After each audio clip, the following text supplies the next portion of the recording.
اسمع هالرواية تستانس عليها، خوش رواية يعني ترتاح منها.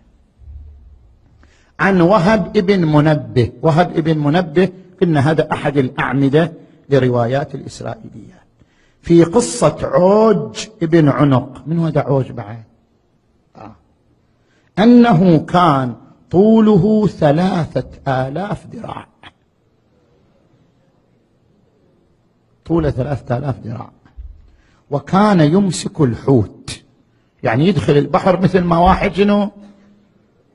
مثل واحد احنا نقول له العابر على ضلع، يعني ضلع الشكل عابر عليه. زين. وكان يمسك الحوت ويشويه في الشمس. يشيله من البحر يشويه هنا، ما ياكل الا مشوي.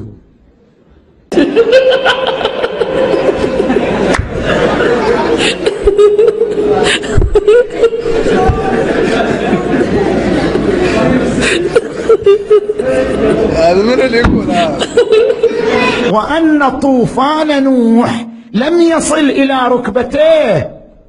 شوف الطوفان اللي وصل للجبل، يا الله، يوصل لركبة عوج هذا.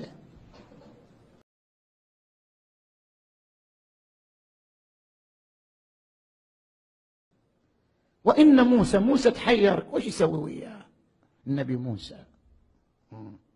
وإن موسى كان طوله 10 أذرع وعصاه 10 أذرع ووثب في الهواء 10 أذرع. كم صار؟ 30 ذراع. وإيش سوى؟ فأصاب كعب عوج، بس الكعب، فأصاب كعب عوج فقتله. يجيبوا له يصبح عالم. وكان جسرا لأهل النيل. شفت النيل مال مصر؟ خلوه جسر لهم على النيل، طوفوا عليه سنة كاملة، الحمير والإبل استغفر الله.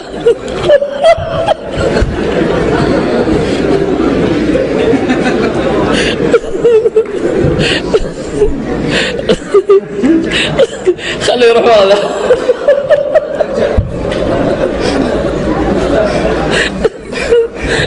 ابعدوا خليه يروح ورا.